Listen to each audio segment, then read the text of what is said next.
Titiro, look, here comes Tamanui te rā. Mōrena, Mr. Sun. Mōrena, Pāpā Rākau. Kia ora, my name is Kōkā. Here in the forest with me, the 5 Patupaiarehe. Let's go and meet them. Time to wake up, Tākaro Tribe.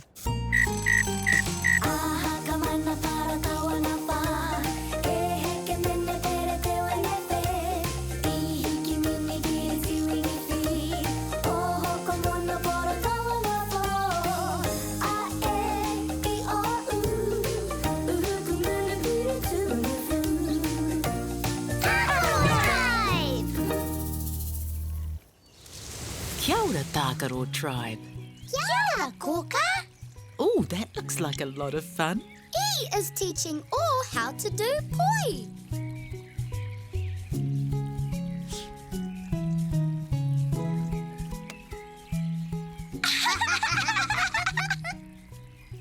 Are you okay, or? I feel pody, sad. I'll never be good at poi. Yes, you will. You just need to practice more. You can do it all, Yakaha. Shall we start by singing a song together? Yay!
Look, there's Kia. Kia! Kia! Kia are very whakatoi, cheeky. They like to play and have fun. Kia! Kia! Or, do you think you're ready to try poi again? Yes.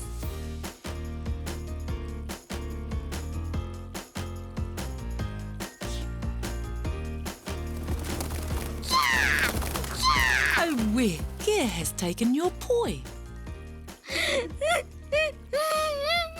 Don't be worried, sad. It's okay, or we'll get your poi back.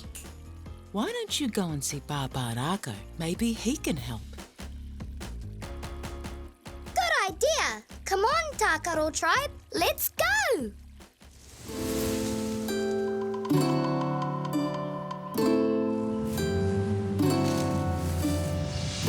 Mariki mā, noho mai, ki aku kakiaka, whakarongo mai, ki ngā kōrero, o te ao marama. Aue. Kia ora, Tākaro Tribe. Kia ora, Pāpā Rākau. What have you been doing today? I was teaching all how to do poi. But then Kia stole one of the poi. That care is whakatoi, cheeky bird, eh? There, or you'll get your poi back. Care live in the mountains. They are very clever and they like to play games. If you go to the mountains, I'm sure you'll be able to find Care and get your poi back. But get to the mountains? I'm sure the forest will help you if you ask. E te wānei e hora nei, tēnei te Māori ka whakapiki, ko te Māori o ngā tamariki a tāne mahuta. Te Māori ka puta ki te whaiau, ki te ao marama. Haumi e, hui e, taiki e, ko tere take. There you are, your first clue. Off you go. Good luck, Tākaro Tribe. Goodbye, Pāpā Rākau. See you soon.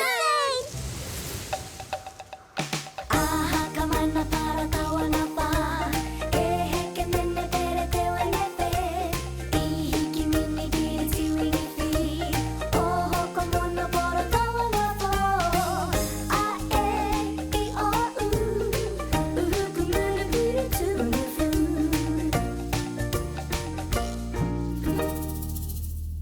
There's Kia! Kia! And there's the poi. Give us back that poi! Kia! Kia! Looks like Kia doesn't want to give you back the poi. Then how will we get the poi back? Maybe the forest has given you a clue. Let's look at the letters.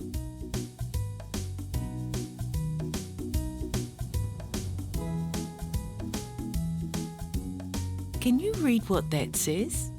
K, A, T, A, Ka, Ta, Kata. Well done. Kata, laugh. But what does that mean? I know. Why did the pūkeko cross the Huarahi road?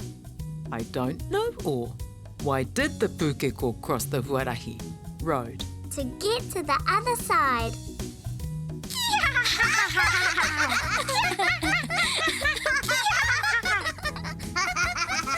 Well done, Tākaro Tribe. You managed to get the poi back. And I'm not feeling pouty, sad anymore. That's good. You told a very funny joke.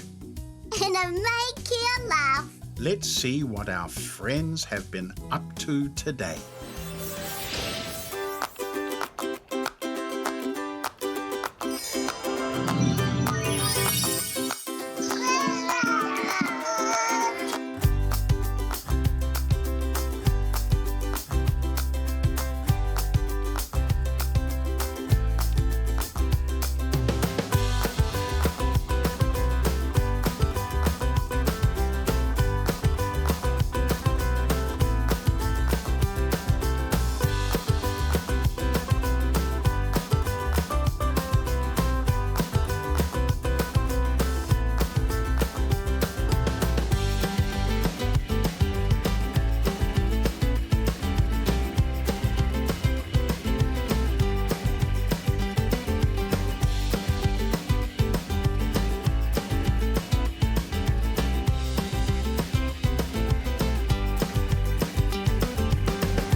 What shape are poi?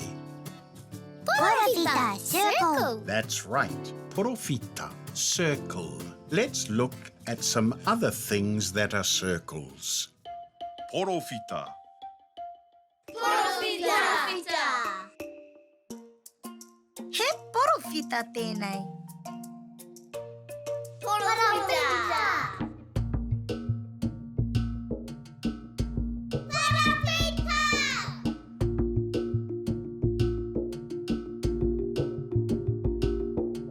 He porofita tēnei.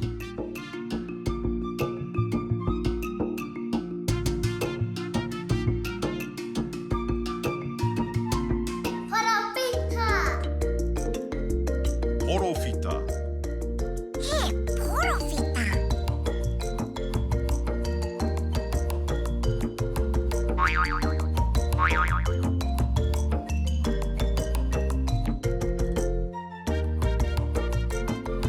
He aha te āhua.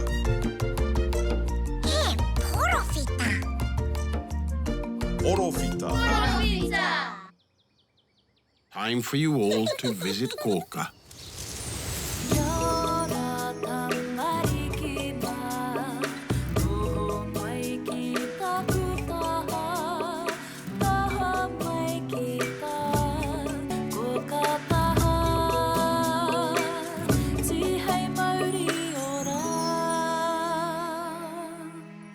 What a busy day you've had, Tākaro Tribe. Anna! And we had lots of fun. Yes, you did have lots of fun. Shall we look at the things you did? Anna! Was teaching all how to do poi. Then Kia took your poi and you felt pouri, sad. You followed the leaves until you got to the mountain. You learnt to spell the word kata, K-A-T-A, kata. Then you made Kia, kata, laugh. Kia dropped the poi. You succeeded in getting the poi back. How do you feel now? We feel happy! Happy!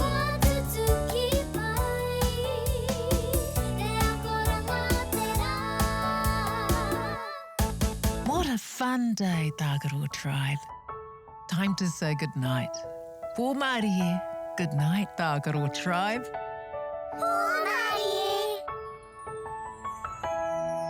Horoi ato mata, parai he hia o niho.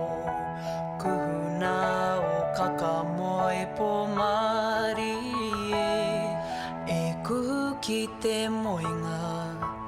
Takoto iho ki raro, e pai ai o moe moe a. Kia au to moe,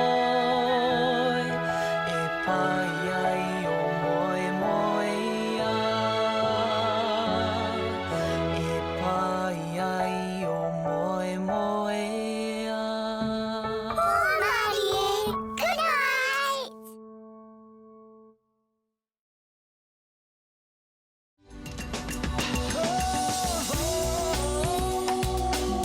He mea tautoko nā te māngai.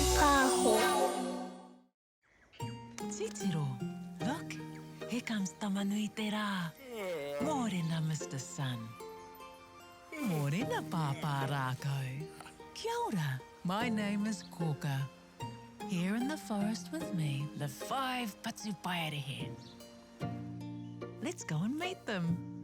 Time to wake up, Tākaro Tribe.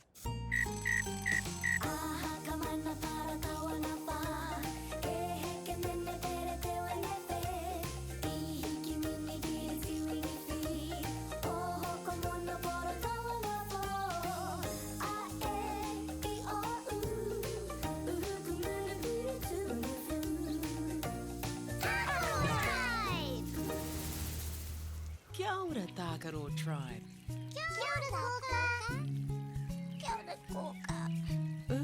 You look worried, sad. What's the matter? I've lost my portal. You've lost your portal, ball. No wonder you're sad. What colour is the ball? Kikorangi. Blue. I was here yesterday. Baby Kiwi and I were kicking it around. Don't be worried, sad. I don't think it's gone too far. We should look for it together. That's a great idea, E. You should mahitahi, work together to find the ball. Aira, it's good to mahitahi.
Great, Tākaro Tribe. Now that's how you mahitahi work together. Now then, what colour is the pōro again? Kikorangi. The pōro is kikorangi. Tino pai, Tākaro Tribe. We're looking for a pōro kikorangi. Perhaps we should ask someone else to help us. Pāpā Rākau's calling. Off you go, Tākaro Tribe. He might know where the pōro ball is.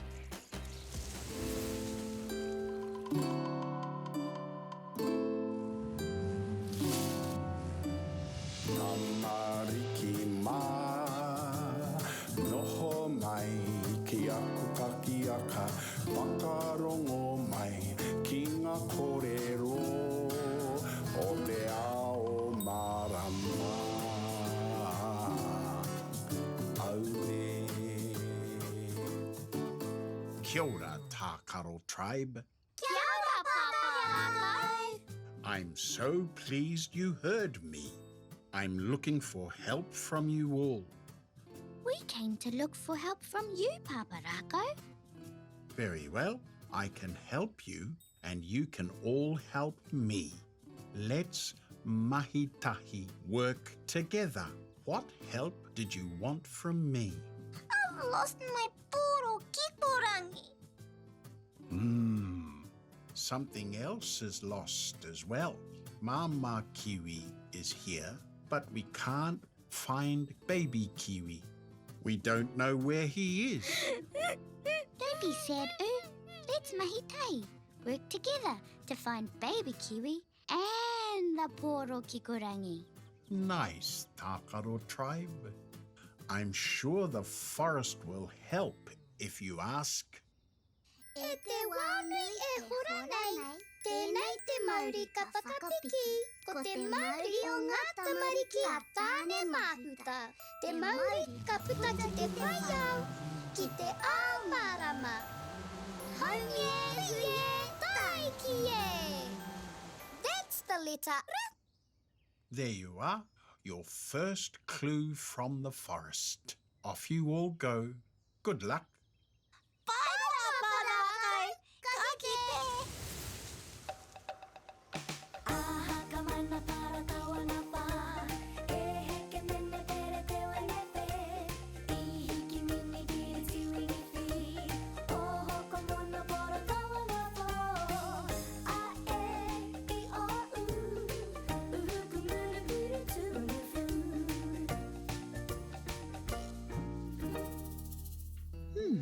I think baby kiwi might like this area.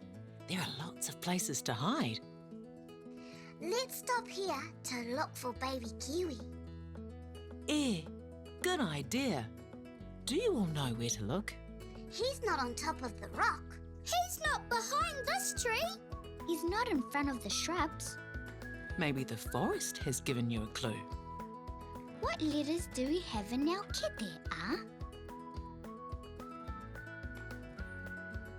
An R, an A, another R, and an O.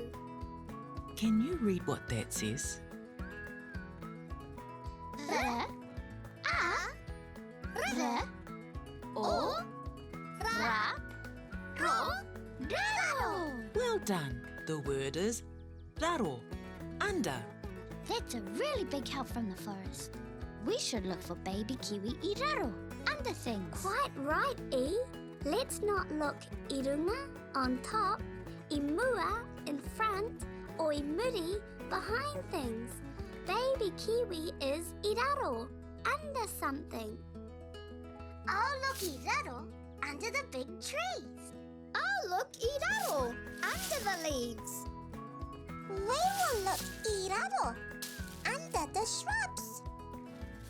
I will look I raro under the ferns. Over here! Here's baby kiwi. I found him I raro under the ferns. Wakey, wakey, baby kiwi. Mama kiwi is looking for you. Ah! And my poor kikorangi. Baby kiwi had it. Let's all go. Let's take baby kiwi back to Mama Kiwi and Pāpā Rākau. Kia ora, Pāpā Rākau. We've come back. I see you've found baby kiwi and your poro kikorangi. Well done, everyone. Mother Kiwi and I are grateful to you all. And I'm not sad anymore. Tino pai, you found baby kiwi quite quickly. Hey! You've worked hard today, Tākaro Tribe. Have a little break while we see what our friends have been up to.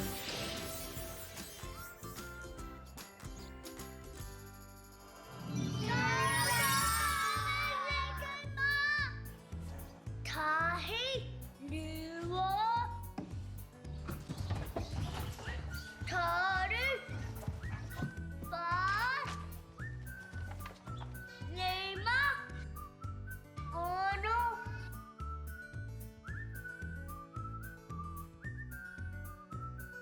Ritu, Waru, Iwa, Kai, Kefe, Haku, Hoa.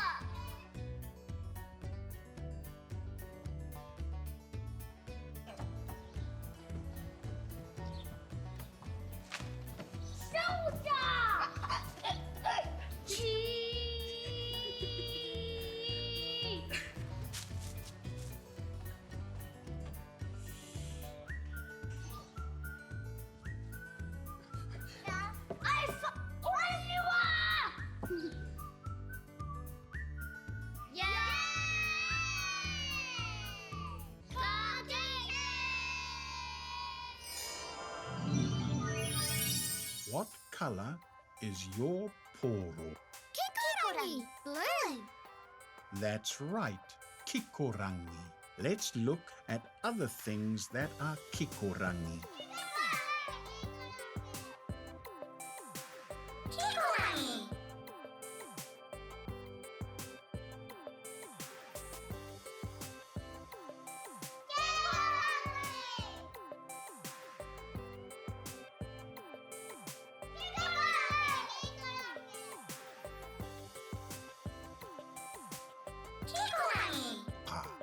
I think it's time for you all to visit Kōkā.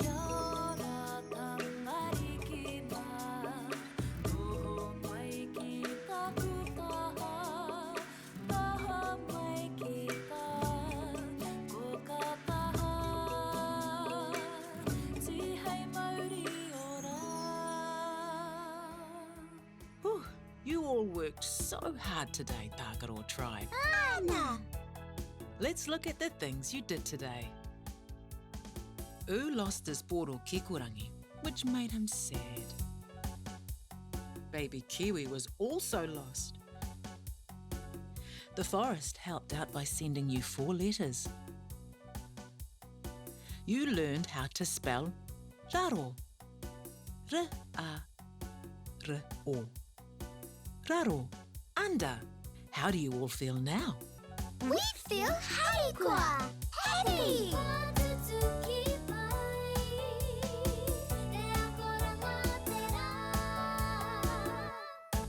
What a fun day, Tākaro Tribe. Time to say goodnight. Pōmārie. Good night, Tākaro Tribe.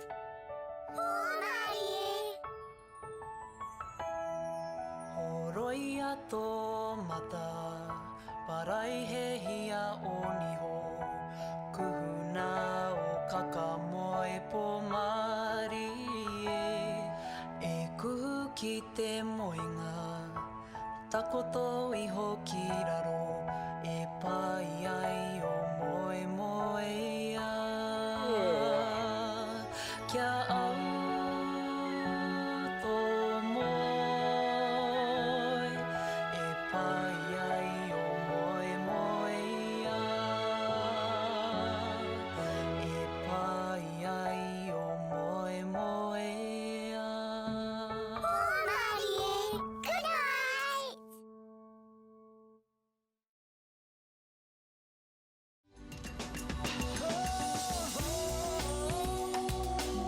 He mea tautoko nā te māngai. Titiro, look, here comes Tamanui te rā. Mōrena, Mr. Sun. Mōrena, Pāpā Rākau. Kia ora, my name is Kōkā. Here in the forest with me, the 5 Patupaiarehe. Let's go and meet them. Time to wake up, Tākaro Tribe.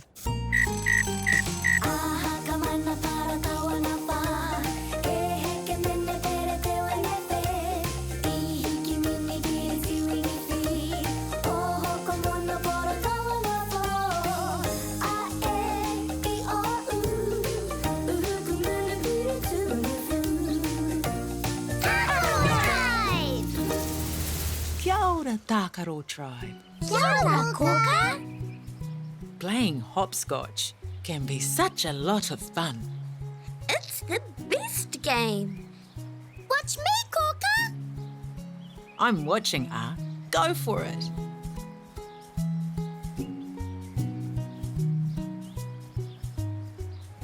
Tahi, rua, toru, wha, rima, ono, fitu.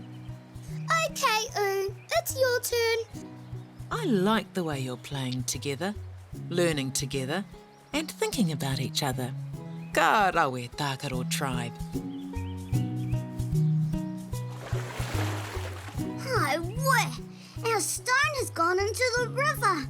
What are we going to do? Sorry, guys. We'll have to look for another one. I'm sad now. We'll never find a stone as smooth as that one. It was nice and flat too. It's okay. Let's mahi tahi work together to find another good stone.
Stone?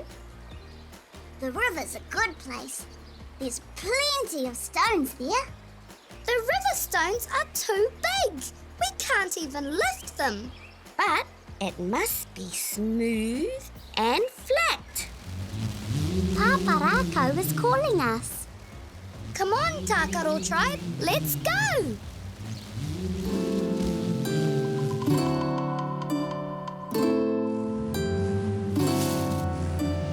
Tamariki mā, noho mai, ki aku kakiaka, whakarongo mai, ki ngā kōrero, o te ao marama.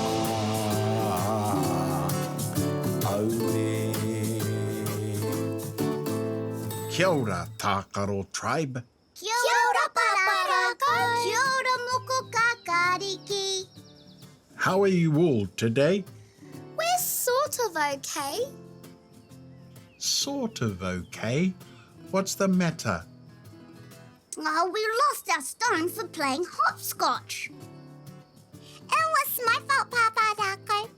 I drew it too hard and it flew into the river.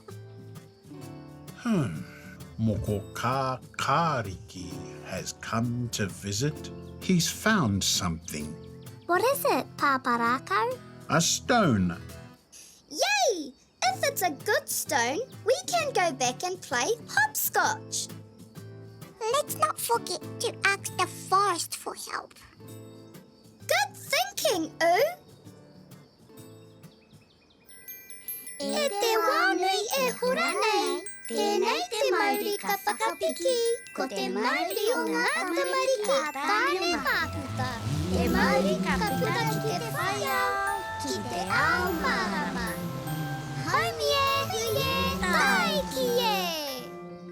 It's the letter M. There you are, your first clue. Off you go. Good luck. Hurry up, Moko Kākāriki, you're holding us up. Patience, everyone. Let's be nice to one another. Sorry, Moko, when you're ready. Very good, Tākaro Tribe. Safe travels and come back safely. Goodbye, Pāpā Rākau.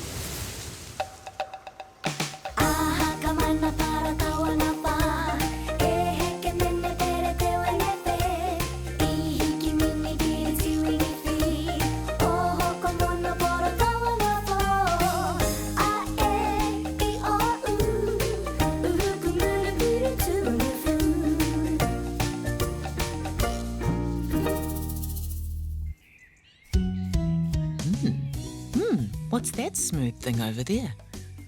It might be the stone Moko Kākāriki found. Ooh, Moko Kākāriki was right. It's a very smooth stone. And it's not flat. It's no good for hopscotch. Just a minute, everyone. I don't think it's a stone. Really? What is it then, O? I think it's an egg. Oh, what bird lays an egg that big? Who else? Mama Moa does. Ka rawe Tākaro Tribe. That's a moa egg. Where's Mama Moa? Who's looking after Moa's egg? Looks like Moko Kākāriki is. Moko Kākāriki is helping, but we need more help. What help did the forest send, Tākaro Tribe? That's right. What letters are in the kete are? Can you read what it says? M, A, H, A, N, A. Ma, ha, na. Mahana. Ka rawe. Maybe you need to keep something mahana, warm. Anna, the egg needs to stay warm. Ka pai o. Birds sit on their eggs to keep them warm, so they hatch. We can't sit on that egg. It's too big. We can still help. I've got an idea. What is it, Oo? Let's cover it with a blanket. That will keep it warm. There we go. The egg will stay mahana, warm, until it hatches. What's that coming this way? Yay! What's that? Yay! A baby moa. I can see something else. What is it, Oo? I can see a smooth stone that's small and quite flat. Ka pai o. Perfect for playing hopscotch. Well done, Tākaro Tribe. You found a perfect stone. And we saw the baby moa hatch. It was so cute. Well done, Tākaro Tribe. Let's see what our friends have been up to.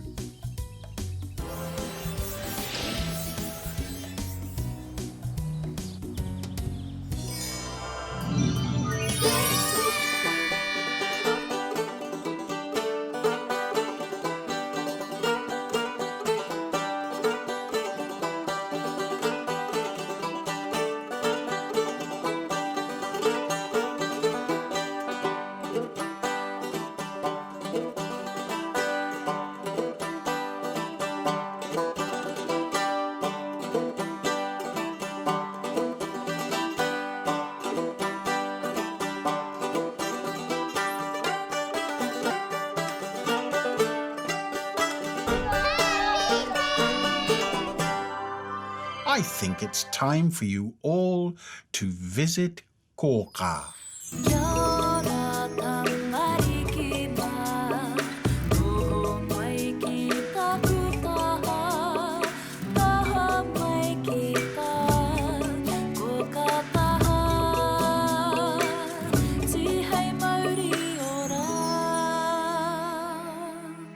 What a busy day you've had, Tākaro Tribe. You were playing hopscotch when your stone flew into the river. Pāpā Rākau called and told you that moko kākāriki had found a very smooth stone.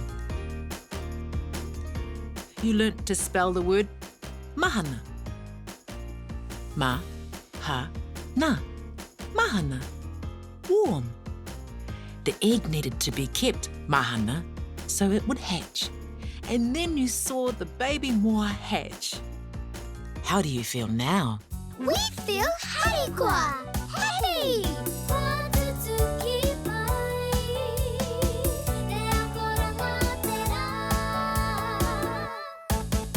What a fun day, Tākaro Tribe. Time to say goodnight. Pōmārie. Good night, Tākaro Tribe. Horoia tō mata, parai he hia o niho, kuhuna o kakamoe pōmārie, e kuhu ki te moinga, takoto iho ki raro, e pai ai o moe moe ia. Kia au tō moe, e pai ai o moe moe ia. E pai ai o moe moe ia. Good night!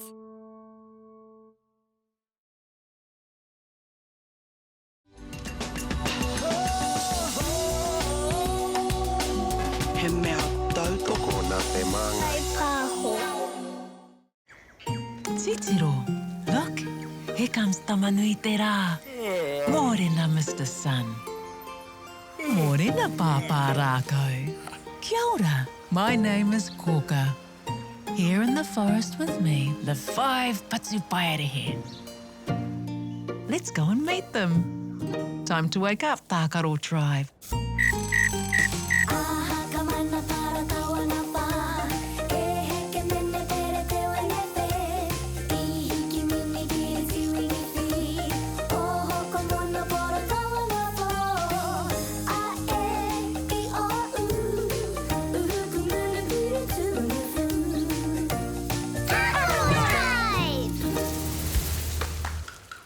Kia ora, kōrua.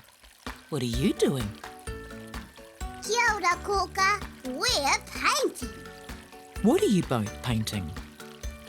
I'm painting a picture of Pūkeko, and Pūkeko is painting a picture of me.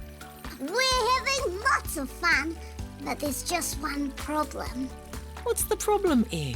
We've only got pango, black paint. We don't have other Thai colours. What other Thai colours do you need? Whiro, red for Pūkeko's beak and for his legs, and kikorangi, blue for his body. Love what you two are doing, E.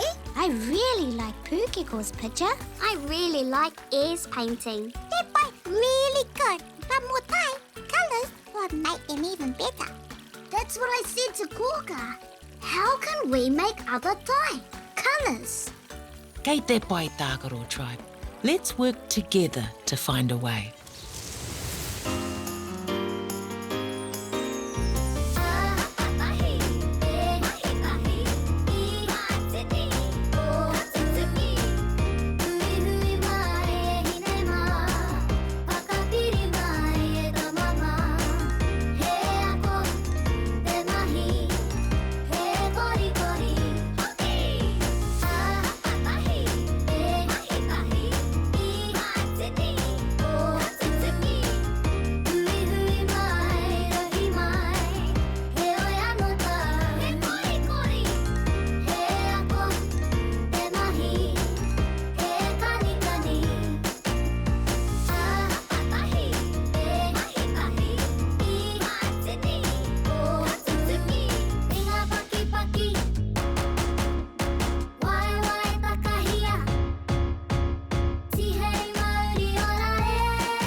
why don't you all work together to make some other colours for your paintings? But how, Kōkā? Perhaps Pāpā Rākau can help. Just a minute, guys. Let's take our paintings with us. Yeah, good idea. That will help Pāpā Rākau help all of you. Ka pai Tākaro Tribe. Safe travels.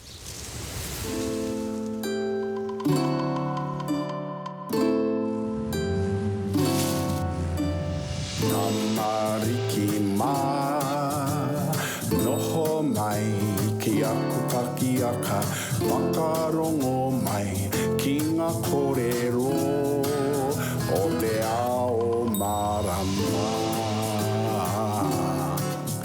Aure. Kia ora, Tākaro Tribe. It's good to see you all today. Kia ora, Pāpā Rākau. What do you two have there? Paintings. I'm painting a picture of Pūkeko, and he's painting a picture of me. But Air is feeling sad. We don't have any other tie colours. I really need whiro, red paint for Pūkeko's beak and his legs. Can you help us, Pāpā Rākau? Yes, I can. I know a place where you'll find everything you need. Are there coloured paints there? You'll find everything you need to make coloured paints. Coloured flowers, coloured berries, and kōkā as well. What's kōkā, Pāpā Rākau?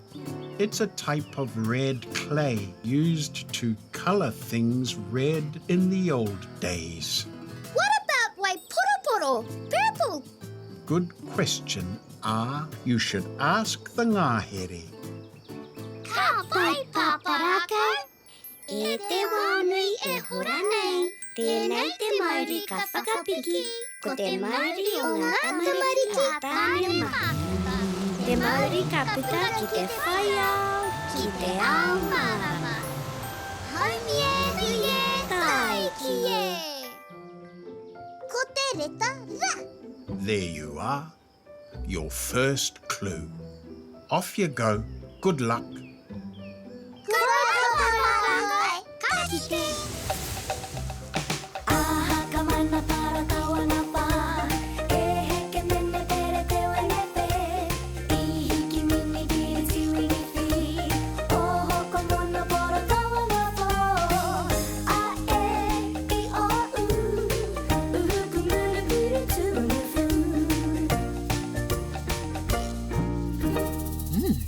How about this place? I can see some hua kikorangi, blue berries.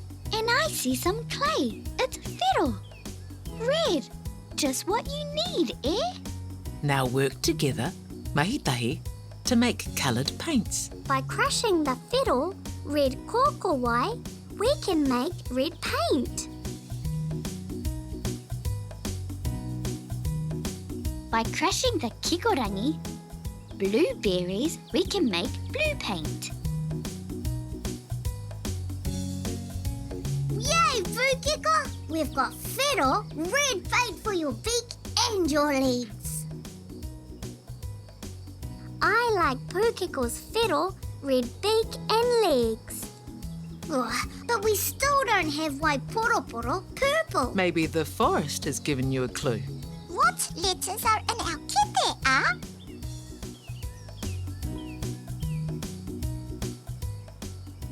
Can you read what it says? Ra, a, ne, u. Ra, nu, ranu. That's exactly right, Tākaro Tribe. Ranu. Mix. Ngahere helped us out a lot. We need to ranu, mix colours to make other colours.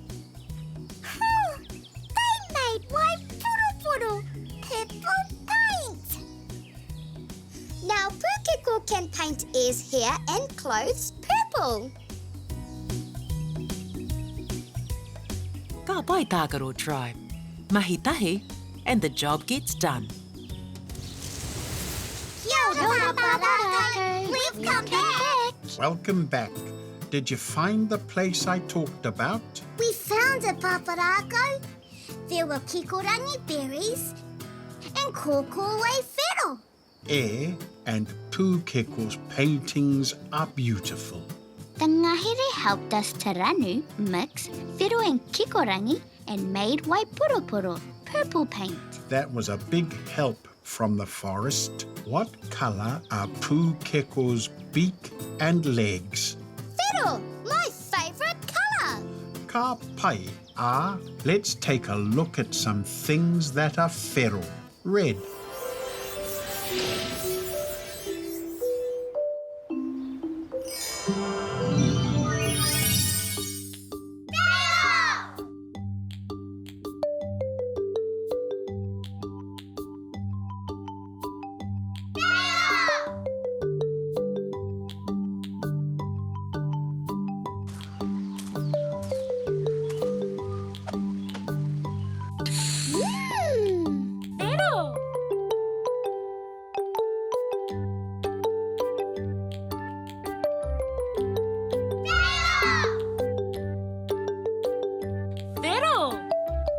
Wehina.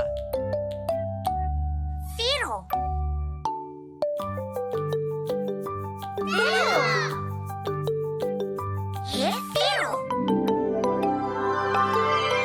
I think it's time for you all to visit Kōkā.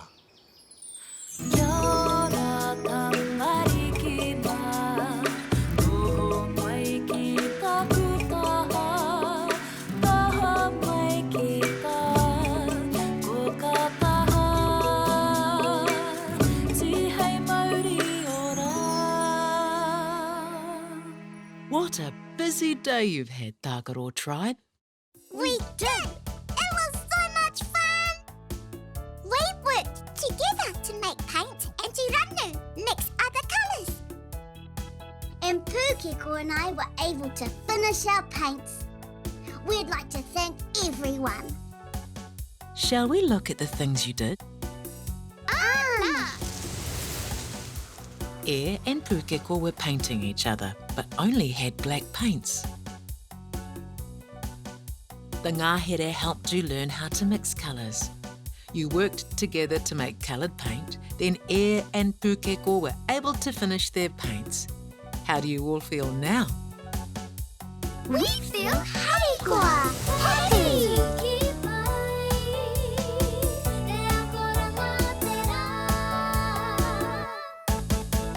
What a fun day, Tākaro Tribe. Time to say goodnight. Pō Mārie. Good night, Tākaro Tribe.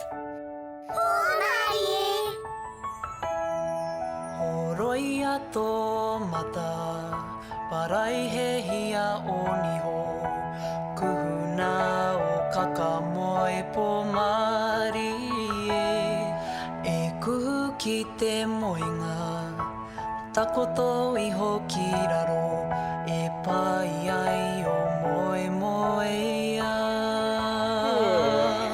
Kia au tō moe, e pai ai o moe moe ia.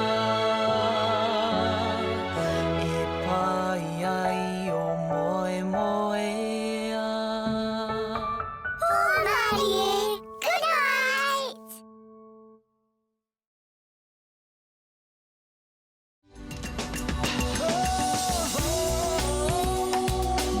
He mea tautoko nā te māngai.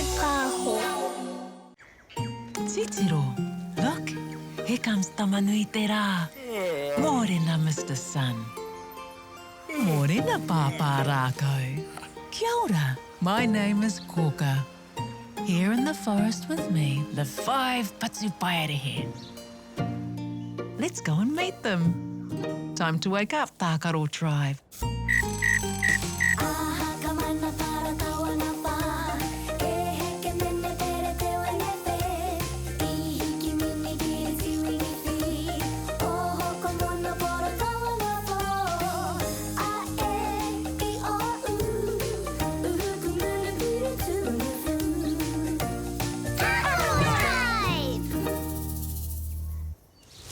ora kōrua. What a lovely day this is to launch a waka. It is, Kōkā. Quite right. If it was raining, you'd both get wet. Just like our waka. Lucky it isn't raining, eh? It's a lovely waka. What did you use to build it? Most of it is made with sticks tied together with string. You can use sticks and string to build anything. What shape is the sail? Tapatoru, triangle. Ka pai. That will catch the wind nicely to help the waka sail. Where do you think it will go? If it follows the river, it will go all the way to the ocean. And after that? The ocean is very big. There are lots of places it could go. Maybe it could go exploring like kupu. Who is going exploring like kupu? The waka we made. We launched it in the river and it floated away to the ocean. Then it can explore like Kupe did. Who was Kupe? Kupe was a great explorer. He travelled with his crew across the Pacific Ocean, then Whananui-a-Akua, in a large waka. He was the first person to come from Hawaii to Aotearoa. I'd like to go exploring like Kupe. Anna, I'd like to hōpara, explore too. And it's always best to do things together.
We could follow the river like the waka.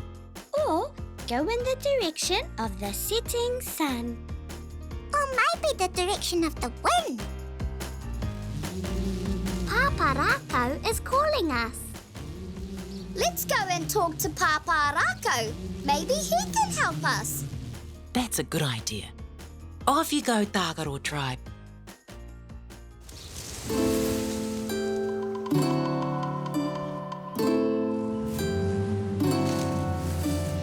Tamariki mā, noho mai ki aku kakiaka, whakarongo mai ki ngā kōrero o te ao marama. Aure.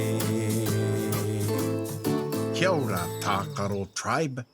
Kia ora, Pāpā Rākau. What have you been up to today?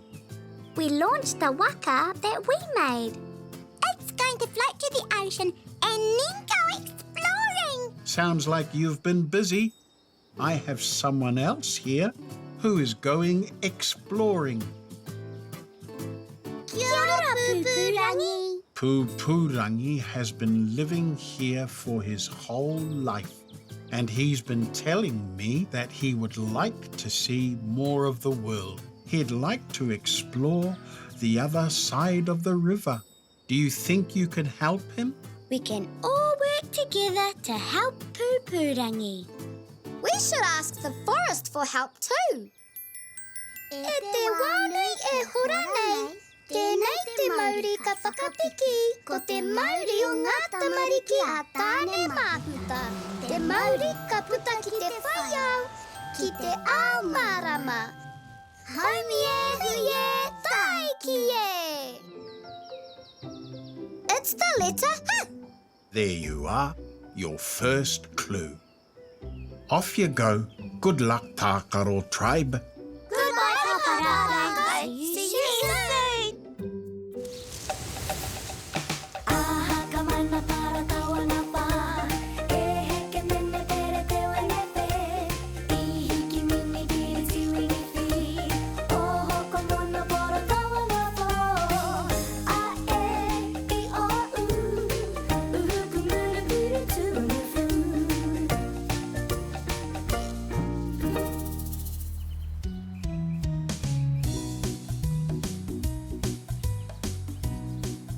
Sorry for running so fast, Pupurangi. We all really like running. That was very fast, Tākaro Tribe. But Pupurangi will be okay when they get their breath back. We've never been to this part of the river before. That's right. The forest led you somewhere new. We're exploring. Pupurangi wants to explore further. He wants to go across the river. Do you think you can help? We could pick Pupurangi up and carry him across the river.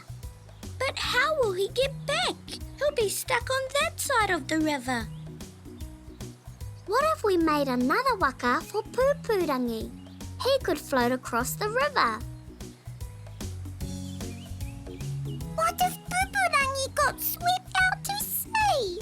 That might be too much exploring for Pupurangi. Maybe the forest has given you a clue. Let's look at the letters.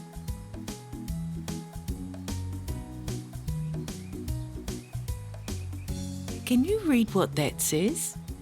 H, O, N, O, Po, No, Hono. Ka rawe, hono, connect.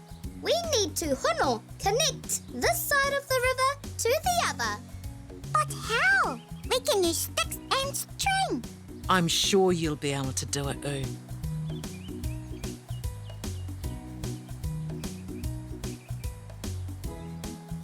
Have fun exploring, Pupurangi. Haere!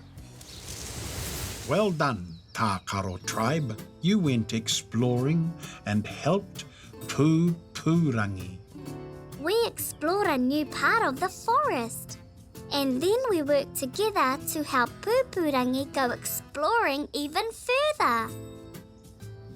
What shape was the sail on your waka? Tapatoru, triangle. Let's look at other things that are tapatoru, triangles.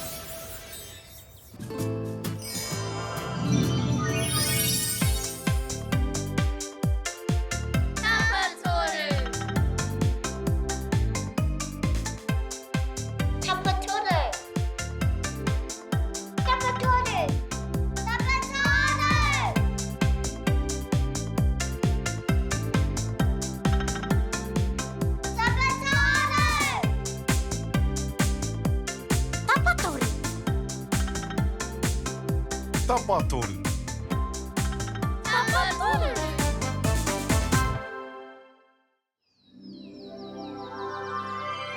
I think it's time for you all to visit Kōkā.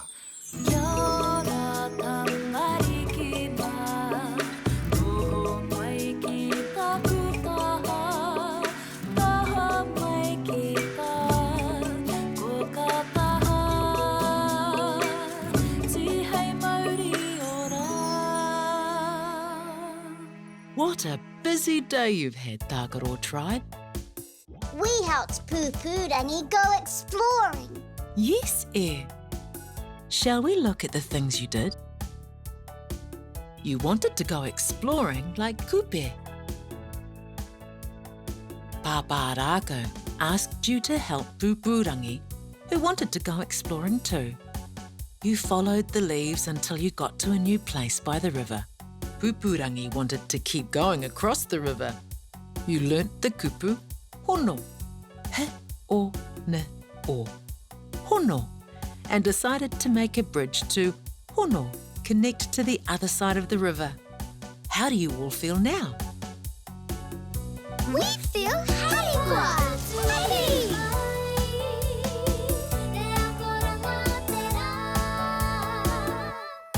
What a fun day, Tākaro Tribe. Time to say goodnight. Pō Māori e. Good night, Tākaro Tribe.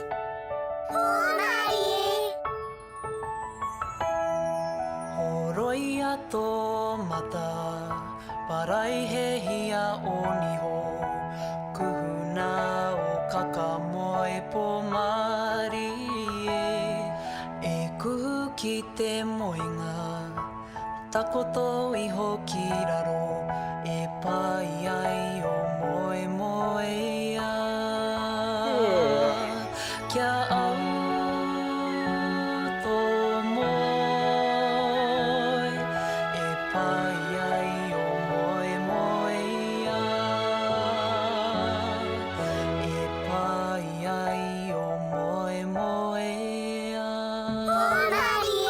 Good night.